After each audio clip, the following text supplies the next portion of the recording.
Oke, selamat pagi. Assalamualaikum warahmatullahi wabarakatuh. Jumpa lagi dengan saya, Bu Syarifah, dalam mata kuliah KIE dan Promosi Kesehatan. Nah, seperti yang pernah saya jelaskan dulu ya, kan di materi sebelumnya, bahwa di KIE adalah bagaimana kalian bisa menjadi edukator pelayanan darah. Namun, sebelum kita memasuki topik kali ini, kamu harus tahu dulu nih, apa sih konsep dari promosi kesehatan. Jadi kalian bisa menjelaskan lebih rinci, kemudian kalian juga mampu melakukan komunikasi, informasi, dan edukasi terhadap masyarakat ataupun calon donor kita. Nah, ini ya untuk pendahuluannya, bahwa promosi kesehatan sendiri itu ada dua. Jadi ada upaya memasarkan, menyebarluaskan, dan memperkenalkan program kesehatan atau pendidikan kesehatan. Kemudian ada dua bagian dari 5 prevensi, jadi tindakan pencegahan kita bagaimana. Nah, sering disebut 5 level prevention. Kemudian apa aja sih 5 level prevention? Nah, kita harus tahu juga ya. Yang pertama itu health promotion, kemudian specific protection, kemudian early diagnosis and prompt treatment, yang keempat disability limitation, dan yang kelima adalah rehabilitasi. Nah, ini yang akan kita fokuskan nanti ya. Nah, ini untuk kerangkanya sendiri, kalian bisa membaca lebih jelas lagi ya, bahwa di kerangka bidang kegiatan promosi kesehatan itu ada beberapa bagian. Jadi ada pelayanan kesehatan preventif. Kemarin sudah saya tanyakan ya, preventif artinya apa. Kemudian kegiatan itu harus berbasis pada masyarakat. Jadi kita bisa mendayagunakan masyarakat, kemudian pengembangan organisasi, kemudian tindakan kesehatan environmental. Jadi tidak hanya mengenai promosi kesehatan saja, tapi kita juga memberitahu tentang kesehatan lingkungan, gitu ya. Kemudian ini juga kegiatan ekonomi dan pembuatan peraturan, dan yang terakhir adalah program pendidikan kesehatan, baik primer, sekunder maupun tersier. Kita langsung masuk ke yang pertama, mengenai promosi kesehatan. Pengertiannya apa sih? Mungkin kalau secara umum kita bisa memahami bahwa yang penting promosi aja. Bukan ya. Jadi kalau promosi kesehatan adalah segala bentuk kombinasi pendidikan, kesehatan, dan intervensi yang terkait dengan ekonomi, politik, organisasi yang dirancang untuk memudahkan perubahan perilaku dan lingkungan yang kondusif bagi kesehatan. Nah, ke pengertian yang lain, menurut WHO sendiri, proses membuat orang mampu memahami kontrol terhadap dan memperbaiki kesehatan mereka. Jadi intinya gini, promosi kesehatan itu bukan berarti hanya memberitahu masyarakat kamu harus cuci tangan misalkan, tapi harapannya adalah mampu membuat orang lain berubah pikiran dari kehidupan yang sebelumnya ke sekarang.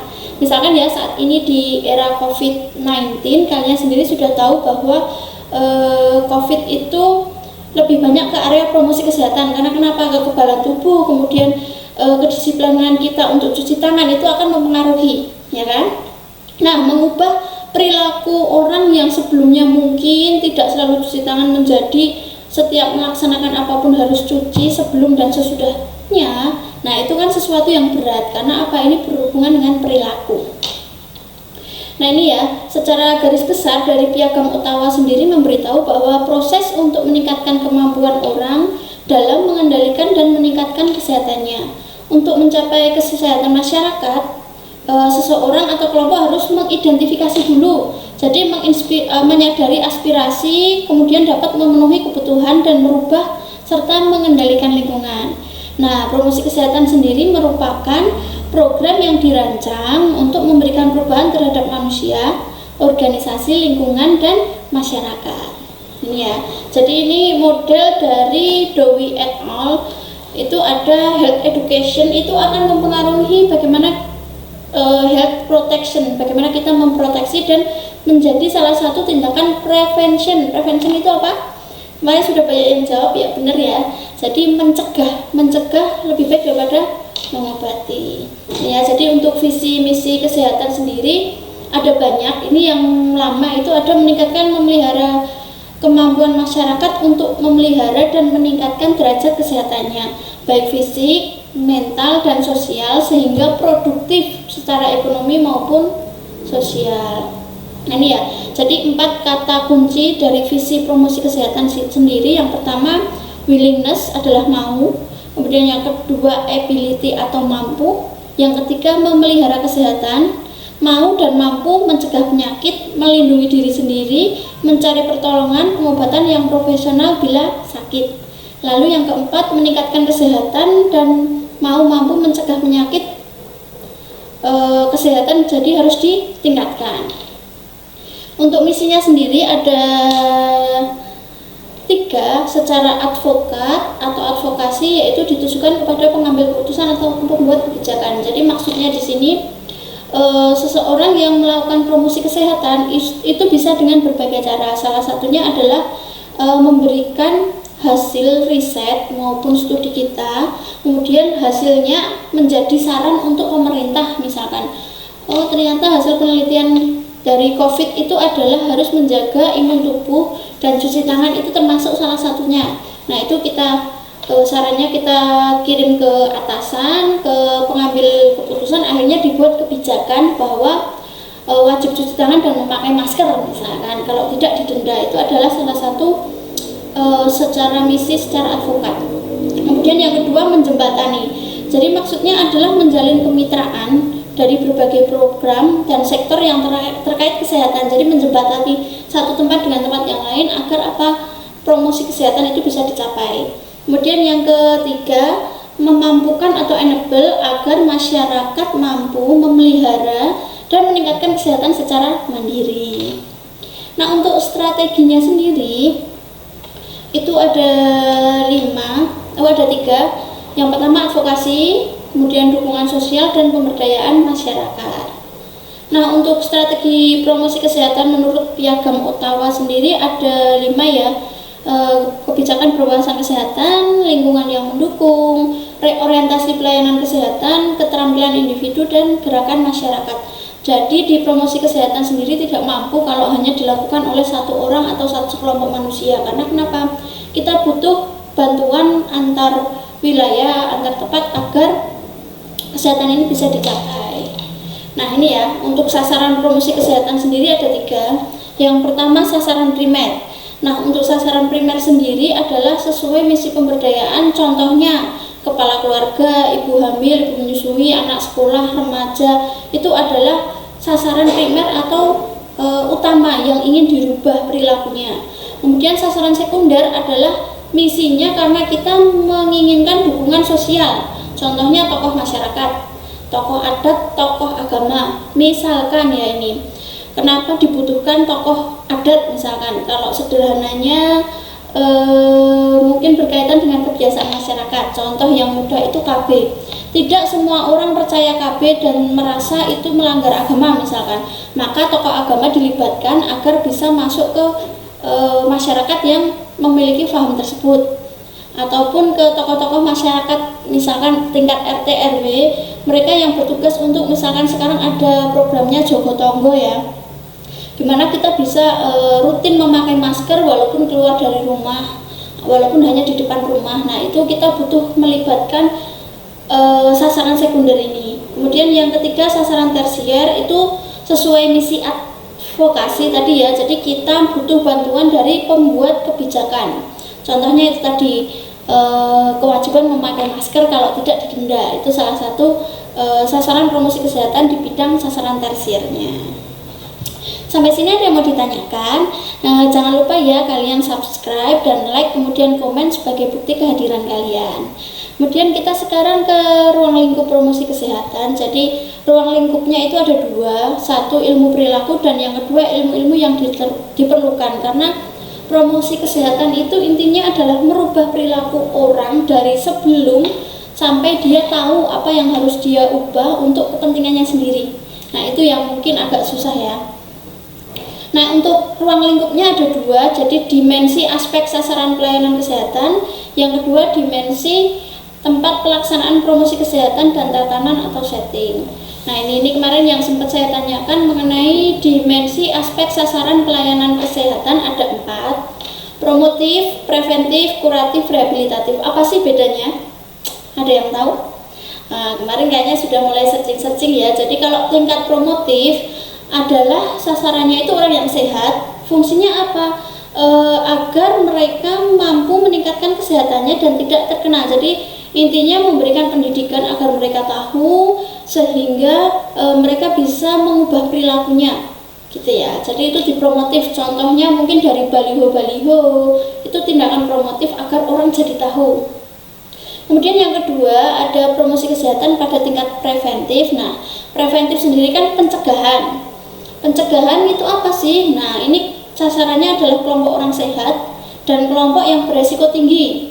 Ya, high risk itu resiko tinggi, contohnya ibu hamil, bayi, orang obesitas, dan PSK serta lain-lain. Maksudnya gimana sih?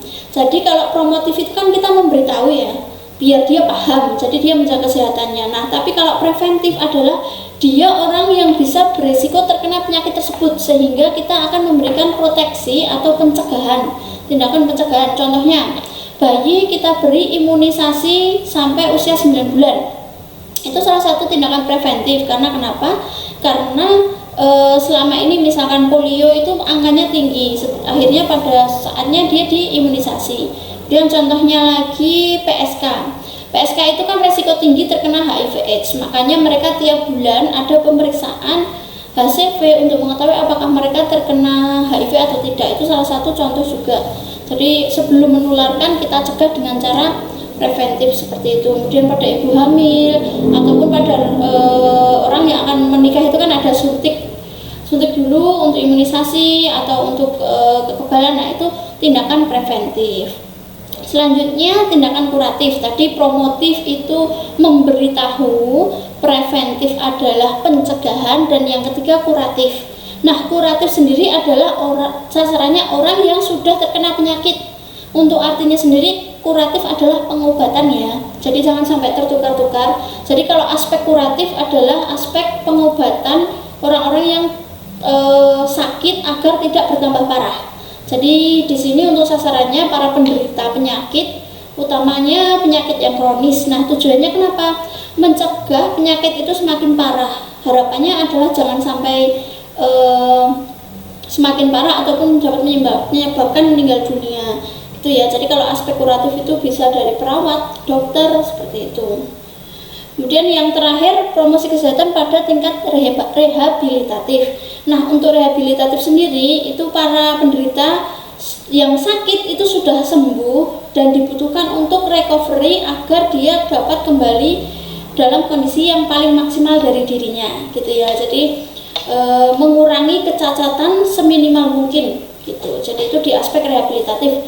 Contohnya misalkan orang yang terkena darah tinggi, misalkan. Di aspek promotif adalah dia diberitahu bagaimana cara memberikan makanan atau gizi untuk orang-orang yang darah tinggi ya, misalkan tidak boleh asin, kemudian dilarang terlalu makan makanan yang kolesterol, daging, atau makanan-makanan yang dapat memicu tekanan darah tinggi itu. Nah, setelah dia promotif, oh ternyata tidak sukses di preventif. Preventifnya adalah dia mengatur pola makannya, dia kontrol, dia cek tekanan darahnya, itu preventif.